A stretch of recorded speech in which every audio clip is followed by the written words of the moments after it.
আসসালামু আলাইকুম গাইস। এখন আমরা বর্তমানে বাংলাদেশ চিনমৈত্রী সম্মেলন কেন্দ্র থেকে রওনা হচ্ছি চট্টগ্রাম। রাত্র বাজে এখন মোটামুটি 3টা। আর এখন আমরা রওনা দিচ্ছি একটা ব্যবসায়ী সফরে। আমাদের 30 দিন ব্যাপী একটা বাণিজ্য মেলা আছে চট্টগ্রামে। আর সেখানে আমরা ভাই ব্রাদার সবাই যাচ্ছি। আমি আছি, বড় ভাই রাব্বি ভাই আছে, মাসিক আছে, বন্ধু সাইফুল আছে। তো আজকে আমাদের ব্লগটা খুবই মজাদার হতে যাচ্ছে এবং পুরো জার্নিটা আপনাদেরকে নিয়ে এনজয় করব। সবাই আমাদের সাথে থাকবেন। সর্বপ্রথমে আমরা পিকআপে সকল মালামাল উঠিয়ে নিচ্ছিলাম, কারণ আমাদের স্টলের যত প্রয়োজনীয় মালামাল আছে সবকিছু খুব সুন্দরভাবে আমরা পিকআপে উঠিয়ে নিচ্ছিলাম এবং পিকআপটাকে সুন্দর করে রেডি করে দিচ্ছিলাম। এরপরে আমরা একটা সিএনজি ডেকে সিএনজিতে উঠে পড়লাম, কারণ আমরা এখন সোজা যাব সায়দাবাদ। ওখান থেকে চট্টগ্রামের বাসের টিকিট কেটে সোজা চলে যাব চট্টগ্রাম। তো যেই কথা সেই কাজ, এখানে হচ্ছে আমরা একটা সিএনজিতে উঠে পড়লাম। আর সবচেয়ে মজার ব্যাপার ছিল, সিএনজি মামা ছিল খুবই হাস্যরস এবং ক্রেজি টাইপের, একটা ফানি টাইপের মানুষ। সে প্রবাসে ছিল, সৌদি আরবে ছিল, সে ওখানে ওখানে কিভাবে তার জীবনযাপন করেছে সকল মজার ঘটনাগুলো আমাদেরকে বলতেছিল এবং আমরা এই ব্যাপারটা খুব বেশি এনজয় করে করে রাতে এই সায়দাবাদ যাওয়ার জার্নিটাকে খুব মজা করে এনজয় করে শেষ করলাম। বন্ধুরা, এখন আমরা হাঁটতেছি হচ্ছে সায়দাবাদ। সায়দাবাদে হচ্ছে আমরা গাড়ি খুঁজতেছি, কারণ রাত্র এখন 3টা ওভার হয়ে গেছে।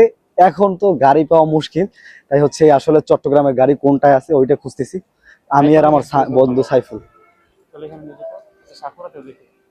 রাত্র তখন 3:30। গাড়ি পাবো কি পাবো না এই দ্বিধাদ্বন্দ্বে একদম চিন্তায় মানে কপালে ভাঁজ চলে আসছিল। তো কাউন্টারের মামা হচ্ছে ফোন দিয়ে খোঁজ নিচ্ছিল যে কোন বাসটা খুব তাড়াতাড়ি আসবে, কারণ আমাদের যত তাড়াতাড়ি যেতে পারবো তত তাড়াতাড়ি আমাদের সকল কার্যক্রম ঘুষাতে পারবো। তো চিন্তায় পড়ে গেছিলাম যে আসলে গাড়ি পাবো কিনা। তো এরপরে অনেকক্ষণ অপেক্ষা করার পরে আলহামদুলিল্লাহ একটা গাড়ির ব্যবস্থা করে দিল মামা, এবং বাস কনফার্ম হওয়ার পরে আমরা আসলাম একটু চা পানি খাইতে, যাতে করে, কারণ প্রচুর করে ঘুম আসতেছে, তাই এই ঘুমটা বা ক্লান্তিটাকে দূর করার জন্য একটু চা খেয়ে যাতে পুরো জার্নিটাকে এনজয় করতে পারি, এজন্য চা পানি খেয়ে নিচ্ছিলাম। অপেক্ষার অবসান ঘটলো সর্বশেষে এবং আমাদের কাঙ্ক্ষিত বাস চলে এসেছে। তো আমরা হচ্ছে স্লিপারে না নিয়ে হচ্ছে সিটে নিয়েছিলাম। তো হচ্ছে আমাদের সিটটা মোটামুটি সামনের দিকে ছিল। আমার পাশে ছিল সাইফুল এবং পিছনে ছিল মাসিক এবং হচ্ছে রাব্বি ভাই। তো দেখতে পাচ্ছেন আমরা হচ্ছে আমাদের বাসে উঠে পড়েছি এবং হচ্ছে অপেক্ষা করতেছিলাম যে কখন ছাড়বে বাস, কারণ দেখতে পাচ্ছেন এখন অনেক যাত্রী উঠতেছে। তো আমাদের এই যাত্রাটা এখনই শুরু হবে। আল্লাহ ভরসা যাচ্ছি এখন চট্টগ্রামের পথে। আমরা আছি এবং আমাদের বন্ধু বান্ধব সবাই আছে, বিজনেস ট্যুরে চট্টগ্রাম যাচ্ছি। সত্যি অনেক এক্সাইটেড ছিলাম, কারণ প্রথম ঘোরাফেরা না, শুধু একটা বিজনেস পারপাসে আমরা বিজনেস ট্যুর দিতে যাচ্ছি চট্টগ্রামে। বন্ধুরা, এখন বর্তমানে বাজতেছে সকাল 9টা। আর এখন আমরা আছি কুমিল্লা। এটা কোন জায়গায়, জায়গাটার নাম? নূরমহল।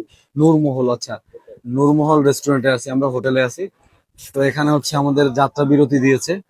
তো এখন দেখতে পাচ্ছেন এই যে দই খাচ্ছি। সকাল সকাল ওইভাবে কোনো কিছু খেতে মন চাচ্ছে না। তারপর এখানে নাকি দইটা খুবই বিখ্যাত। তো জাস্ট এটাই খেয়ে দেখ, মানে খাবো যে আসলে এটা কি মানে।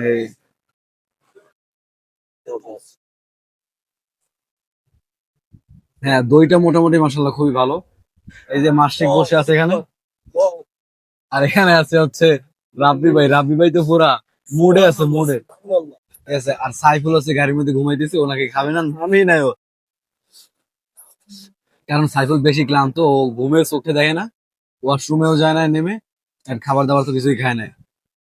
আর প্রচুর গরম পড়ার কারণে আমার সবচেয়ে পছন্দের খাবার আইসক্রিম নিয়ে নিলাম। আর এখন হচ্ছে আমরা সেই নূরমহল রেস্টুরেন্ট এবং হোটেলের সামনে আছি। দেখতে পাচ্ছেন এখানেই হচ্ছে আমাদের যাত্রা বিরতি দিয়েছিল, এই যে আমাদের বাস। তো আমি হচ্ছে প্রচুর গরম লাগার কারণে আইসক্রিম কিনে নিলাম, কারণ দইতে আসলে ওইভাবে মন মিটিয়ে খেতে পারিনি। তো আর এই দিকে দেখতে পাচ্ছেন মানে আমি হেঁটে এখন যাচ্ছি হচ্ছে মাসিক এবং রাবি ভাইয়ের কাছে। তারা হচ্ছে রোদ থেকে ছায়ায় এসে দাঁড়িয়েছে এবং ছায়ায় বসে রেস্ট নিচ্ছিল আর তাদের পছন্দনীয় খাবার খাচ্ছিল। তো বলতে বলতে আমাদের হচ্ছে 20 মিনিটসের যে ব্রেক ছিল সেটা শেষ হওয়ার পালা এবং শেষ হয়ে গেল, এবং আমাদেরকে বাসে ওঠার জন্য ডাকতেছিল বারবার। তো হচ্ছে ব্রেক শেষ করে আমরা বাসে উঠতেছি। তো এখন হচ্ছে আবার আমাদের নতুন করে যাত্রা শুরু হবে ব্রেকের পরে, ঠিক সেই যাত্রাটাই শুরু করতে যাচ্ছি।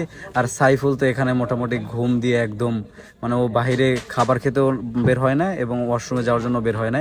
তো আমরা ব্রেক শেষ করে আবার সেই লম্বা জার্নির জন্য প্রস্তুতি নিচ্ছিলাম। আর এই ক্লান্ত শরীর নিয়ে কিভাবে যে ঘুমাচ্ছিলাম সেটা নিজেও জানি না। দেখতে পাচ্ছেন যে আমার ঘুমের অবস্থা কি, কারণ প্রচুর ক্লান্ত ছিলাম এবং এভাবেই করে জার্নি শেষ হলো। এবং এই লং টাইমের বিজনেস জার্নিটা শেষ করে, বিজনেস ট্যুরটা শেষ করে আমরা এসে পৌঁছেছি চট্টগ্রাম। এবং বাস থেকে নামার সাথে সাথেই আমরা রিক্সা উঠে পড়লাম এবং এখান থেকে রিক্সা উঠে সোজা চলে যাব মেলার মাঠে, কারণ আমাদের পিক আপ অলরেডি মেলার মাঠে চলে গেছে। ওখানে গিয়ে মালগুলো রিসিভ করতে হবে এবং মালগুলো নামিয়ে মেলার ভিতরে প্রবেশ করতে হবে। এবং অবশেষে চলে আসলাম মেলার মাঠে। দেখতে পাচ্ছেন মেলার গেট দেখেই প্রাণটা জুড়িয়ে গেল, কারণ এখানে কিন্তু বিশাল আয়োজন, প্রায় 45 দিন বাণিজ্য মেলা চট্টগ্রামের। আর এখানেই থাকবো আমরা। তো যারা চট্টগ্রামে আছেন দ্রুত চলে আসুন আমাদের স্টলে।